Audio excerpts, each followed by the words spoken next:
Hello students.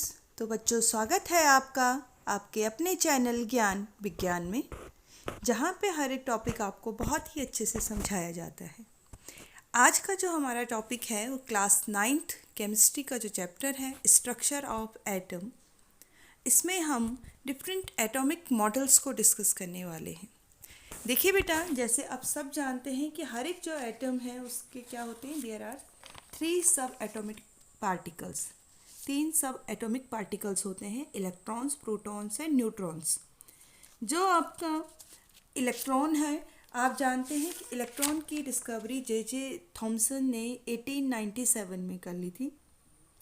इसके बाद proton की जो डिस्कवरी है ये की थी ई गोल्डस्टीन ने। ठीक, उन्हीं के स्टूडेंट थे जे थॉमसन्स के। और इन्होंने किसकी डिस्कवरी की थी? इलेक्ट्रॉन की। न्यूट्रॉन की जो डिस्कवरी है ये काफ़ी बाद में हुई आपकी। जो न्यूट्रॉन है इसकी डिस्कवरी हुई लगभग आपकी 1932 में। इससे पहले कि अब ये जो तीनों चीज़ों की डिस्कवरी तो हो रखी थी, बट ये अरेंज कैसे हैं किसी एटम में, अलग अलग साइंटिस्ट ने अलग अलग थ्योरी दी। इनमें जो सबसे फेमस थ्योरी है उनको हम यहाँ पे डिस्कस करेंगे। सबसे पहले जो सब थ्योरी दी गई वो जे थॉमसन ने ही दी। आपको पता है जे थॉमसन का नाम हमने अभी कहाँ पे देखा था? डिस्कवरी ऑफ इलेक्ट्रॉन में। ठीक, जे थॉमसन ने क्या कहा कि जो एटम है ना, इसके अंदर जो प्रोटॉन और इलेक्ट्रॉन कैसे अरेंज हैं, बिल्कुल जैसे आपका वाटरमेलन होता है। वाटरमेलन खाया होगा आप सब ने। वाटरमेलन में आपको पता है कि जो वाटरमेलन है उसमें रेड स्पेस होता है आपका, पल्पी स्पेस, और इसके साथ साथ इसमें क्या होते हैं, कुछ सीड्स होते हैं। तो जो छोटे छोटे सीड हैं वो समझ सकते हैं कि क्या हैं, वो इलेक्ट्रॉन्स हैं। और जो ये रेड स्पेस है इसको क्या मान सकते हैं, इनको हम प्रोटॉन। इतने ज़्यादा प्रोटॉन अरेंज हैं इसमें, और ये छोटे छोटे बीच में जैसे वाटरमेलन में सीड्स धसे हुए होते हैं, ऐसे क्या है इसमें इलेक्ट्रॉन है। या इसको क्रिसमस पुडिंग से भी जो है कंपेयर कर सकते हैं। इन्होंने कहा क्रिसमस पुडिंग में जिस तरह से क्या होता है, जो वो स्पॉन्जी स्पेस है उसको समझ सकते हैं प्रोटॉन है, और उसमें जो ड्राई फ्रूट्स जो धसे हुए हैं वो क्या है, इलेक्ट्रॉन्स हैं। अब ये इनकी जो थ्योरी थी काफ़ी सालों तक लोगों ने माना, बट बाद में लोगों ने कहा कि इसका कोई एक्सपेरिमेंट नहीं है, कोई प्रूव नहीं है। तो साइंस कभी भी जो है ऐसी हवाई बातों पे यकीन नहीं करती। ठीक है, इसके लिए क्या चाहिए होता है, कुछ एक्सपेरिमेंट चाहिए होता है, प्रूव करना पड़ता है। ठीक है, लोगों ने कहा भाई आपने बोल तो दिया पर हम माने कैसे, ऐसी हवा में बोल दिया आपने। तो इसके बाद दूसरे साइंटिस्ट आए आपके रदरफोर्ड्स। ठीक है, तो यहाँ पे जो हम डिस्कस करने वाले हैं आज, जो 2 फेमस एटॉमिक मॉडल हैं, एक रदरफोर्ड का एटॉमिक मॉडल और दूसरा हम डिस्कस करेंगे नील बोर्स का मॉडल। देखिए बेटा, जो रदरफोर्ड हैं उन्होंने अपना जो एटॉमिक थ्योरी देने के लिए इन्होंने क्या किया, अपने एक एक्सपेरिमेंट किया। ठीक, और इस एक्सपेरिमेंट के द्वारा इन्होंने क्या किया, लोगों को समझाया कि किस तरह से जो हैं आपके एटम के अंदर प्रोटॉन और इलेक्ट्रॉन अरेंज है। देखिए, इसके लिए इन्होंने क्या किया, एक गोल्ड फॉइल ली, जैसे आप यहाँ पे देख रहे हैं ना, ये गोल्ड फॉइल, ये गोल्ड फॉइल ली, और इस पे इन्होंने क्या किया, एक अल्फा पार्टिकल की बीम इसके ऊपर डाली। ठीक, जो अल्फा पार्टिकल्स होते हैं ये कैसे चार्ज लिए हुए होते हैं बेटा, इनमें पॉजिटिव चार्जेस होते हैं। जो अल्फा पार्टिकल्स हैं इनमें कैसे चार्जेस होते हैं, पॉजिटिव चार्जेस होते हैं। तो इन्होंने क्या देखा रदरफोर्ड ने, कि जैसे मान लीजिए ये एक एटम है, ये क्या है, एक एटम है भाई। जो गोल्ड फॉइल है, ये गोल्ड फॉइल है, अगर हमारे पास ये गोल्ड फॉइल है, जैसे ये गोल्ड फॉइल है, तो ये बनी तो एटम से ही होगी, इसमें मेटल ही तो है। ये हर एक जो मैटर है किससे बना होता है, एटम से बना हुआ होता है। ठीक है, तो इन्होंने क्या कहा कि एटम है, और इस एटम के पे हमने क्या किया है, अल्फा जो रेज हैं उनकी बीम इसमें डाली है, अल्फा पार्टिकल्स डाले हैं। तो इन्होंने क्या देखा बेटा, जो ये अल्फा पार्टिकल्स हैं, सबसे पहले इन्होंने यहाँ से स्टार्ट किया, तो इन्होंने देखा अल्फा पार्टिकल्स सीधे आगे निकल गए। ठीक है, यहाँ से देखा, यहाँ से भी सीधे आगे निकल गए। अब देखने के लिए क्या किया इन्होंने, यहाँ पे एक जो है एक स्क्रीन हम कह सकते हैं लगाई, और इसमें कोटिंग की, किसकी, जिंक सल्फेट की कोटिंग इसमें कर दी। ठीक है, ये कैसा मटेरियल होता है जिंक सल्फाइड जो है आपका, ये एक फ्लोरोसेंस मटेरियल है। फ्लोरोसेंस मटेरियल कैसा मटेरियल होता है बच्चों, जिसमें अगर लाइट पड़ रही है तो जहाँ से लाइट आ रही है ना, लाइट बीम, वो चमकने लगता है, ग्लो करने लगता है। ठीक है, तो इन्होंने देखा जो ये एटम है, यहाँ से जब अल्फा जो रेज डाली तो यहाँ पे जो स्क्रीन इन्होंने लगाई थी, फ्लोरोसेंस स्क्रीन, ये चमकने लग गई, यहाँ पे ग्लो करने लग गई। यहाँ से डाला तो यहाँ पे भी ग्लो करने लग गई। तो इन्होंने कहा भाई जो एटम है ना, ये खोखला है, एम्प्टी स्पेस है इसमें, क्योंकि जो ये पार्टिकल्स हैं, अल्फा पार्टिकल्स, ये बिल्कुल स्ट्रेट जा रहे हैं। ठीक है, इनमें कोई डिफ्लेक्शन नहीं दिख रहा है। अगर बीच में कुछ होता, देखिए मान लीजिए सामने अगर कोई वॉल है, कोई दीवार है, उस पर हम बॉल फेंकेंगे तो वो वापस हमारे पास आएगी। अगर बीच में कुछ होगा, नहीं होगा तो बॉल सीधे आके चली जाएगी। ऐसी ही है कि अल्फा पार्टिकल सीधे निकल गए, यानी कि एम्प्टी स्पेस है। यहाँ से भी देखा इन्होंने, सीधे निकल गए। फिर इन्होंने यहाँ से डाल के देखा तब भी ऐसी हुआ, यहाँ से डाल के देखा तब भी ऐसी हुआ। उन्होंने कहा और कोर पार्ट की ओर चलते हैं और सेंटर की ओर चलते हैं। फिर ये इधर की ओर आए को, तब इनको थोड़ा सा डिफ्लेक्शन देखने को मिला, क्योंकि यहाँ से जो इन्होंने ये रेज डाली थी, यहाँ की स्क्रीन जो है ग्लो करने लग गई। इन्होंने कहा अरे बाप रे, डिफ्लेक्शन हो रहा है इसमें। यहाँ से डाल के देखा तब भी यहाँ कॉर्नर की जो स्क्रीन है ये चमकने लग गई। तो इन्होंने कहा सेंटर में ज़रूर कुछ ऐसा है जिसकी वजह से डिफ्लेक्शन हो रहा है।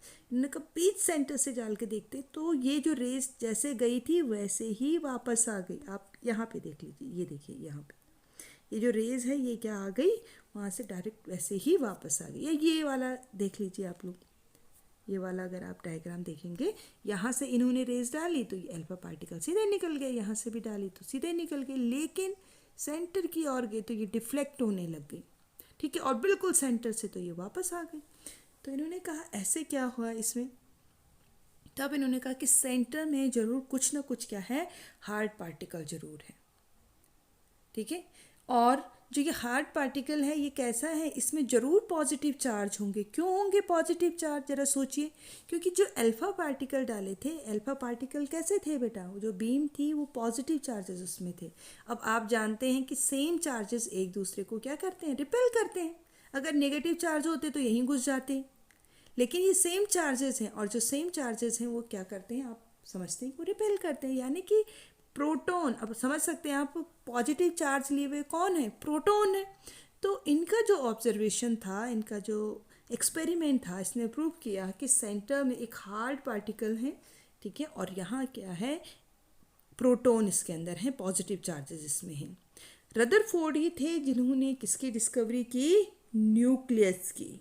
न्यूक्लियस की डिस्कवरी का जो श्रेय जाता है ये आपका किसका जाता है, किसको जाता है बेटा, रदरफोर्ड को जाता है। ठीक है, तो हम कह सकते हैं कि रदरफोर्ड का जो एक्सपेरिमेंट है, इन्होंने क्या कहा कि जो most of the alpha particles क्या हैं, they pass straight through the gold foil without any deflection. It shows that there is a lot of empty space in the atom. First ये बात इनकी थी। दूसरी बात इन्होंने क्या कहा कि some of the alpha particles are deflected through small and large angles, shows that there is a center of positive charge in the atom which repels the positively charged alpha particles and deflect them from their original path। ठीक, तो ये बातें किसने कही, Rutherford ने। अभी proton की बात तो इन्होंने कह दी। अब बात आती है इलेक्ट्रॉन। तो इन्होंने क्या कहा, इलेक्ट्रॉन के लिए इन्होंने क्या कहा बेटा कि इलेक्ट्रॉन कैसे अरेंज है। इन्होंने कहा कोई एटम है ये, इसमें सेंटर में ये प्रोटॉन है, ये न्यूक्लियस है, इसमें क्या है, प्रोटॉन्स हैं, और इलेक्ट्रॉन्स ये घूम रहे हैं यहाँ सराउंडिंग में, ऐसे रिवॉल्व कर रहे हैं।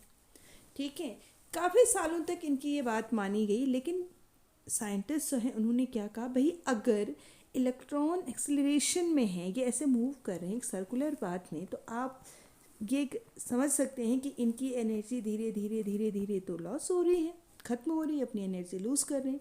और एक टाइम ऐसा आएगा कि ये ऐसे घूमते हुए कहाँ गिर जाएंगे, आपके न्यूक्लियस में, और आपका जो एटम है वो तो कोलैप्स हो जाएगा, ख़त्म हो जाएगा, एटम तो रहेगा ही नहीं। इसकी स्टेबिलिटी कहाँ प्रूव हो रही है, जबकि एटम को तो हम देखते हैं स्टेबल है, वो तो ख़त्म ही नहीं होता। तो यहाँ पे जो रदरफोर्ड है उनकी थ्योरी क्या हो गई बेटा, फेल हो गई। ठीक है, देखिए इसमें जैसे लिखा हुआ भी है आपका कि जो एन इलेक्ट्रॉन है, ये लिमिटेशन है इनकी, an electron accelerating around the nucleus would continuously emit electromagnetic radiation and loss the energy, अपनी एनर्जी को लॉस करेगा ये, therefore it would eventually fall into the nucleus and then atom would collapse. ठीक है, तो इस तरह से ये जो थ्योरी थी ये बाद में फेल हो गई, लेकिन पूरी तरह से फेल नहीं हुई थी। हमने कहा क्या है बेटा, न्यूक्लियस की जो डिस्कवरी है ये किसके पास आती है, ये इन्होंने बिल्कुल सही कहा था रदरफोर्ड ने। ठीक, अब देखिए काम तो चलता ही रहता है साइंस में। जब इनकी थ्योरी फेल हो गई तो इसके बाद दूसरे साइंटिस्ट आए आपके, कौन से, नील्स बोर। फिर नील्स बोर ने अपनी थ्योरी दी। ठीक है, और ये जो थ्योरी थी काफ़ी एडवांस थी रदरफोर्ड से, लेकिन उन्होंने कहा कि जो रदरफोर्ड साहब थे पूरी तरह से गलत नहीं थे बिल्कुल भी। इन्होंने कहा कि हर एक जो एटम है वो क्या है बेटा, 3 पार्टिकल से बना हुआ है। An atom is made up of 3 particles. कौन कौन से ये 3 पार्टिकल जानते हैं आप सब, इलेक्ट्रॉन, प्रोटॉन्स एंड न्यूट्रॉन्स। फिर इन्होंने कहा कि भाई जो प्रोटॉन्स हैं और न्यूट्रॉन्स हैं ये कहाँ लोकेटेड होते हैं, सेंटर्स में लोकेटेड होंगे। ठीक है, in a small nucleus at the centre of the atom. और जो इलेक्ट्रॉन्स हैं, ठीक है, सेंटर में क्या है आपके, प्रोटॉन एंड न्यूट्रॉन, और जो इलेक्ट्रॉन्स हैं ये क्या करेंगे, revolve rapidly round the nucleus in a fixed circular path called energy levels और सेल्स।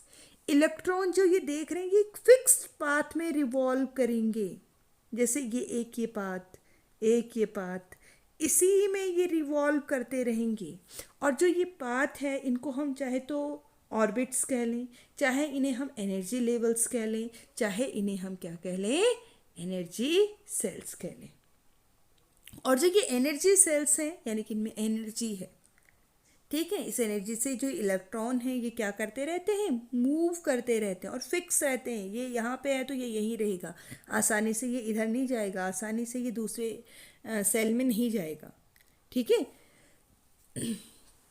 तो ये इस सेल में क्या करते रहते हैं, ये मूव करते रहते हैं। ठीक, अब इसके बाद देखिए बेटा, और इन्होंने क्या कहा, जो कि अब इनको हम ऐसे तो बोल नहीं सकते हैं भाई ये न्यूक्लियस के पास वाली सेल, न्यूक्लियस के दूर वाली सेल। इन्होंने कहा इनको एक नाम देना ज़रूरी है, इसलिए चाहे तो हम इनको नंबर दे दें, न्यूक्लियस से बाहर की ओर जा रहे हैं तो 1 2 3 4 नंबर की सेल्स, या इन्हें हम क्या नाम दे सकते हैं, KLMN सेल्स इन्हें हम कह सकते हैं। तो ये किसकी थ्योरी थी, नील्स बोर की थ्योरी।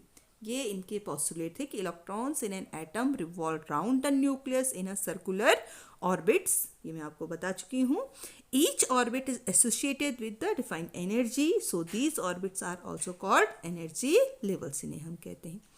इनको हम नंबर दे सकते हैं 1 2 3 4, ठीक है, और या इनको हम क्या कह सकते हैं, इनका नाम दिया जा सकता है KLMN, इनको नाम दे सकते हैं। ठीक, आई होप आप लोगों को आज का जो टॉपिक है वो समझ में आया होगा अच्छे से।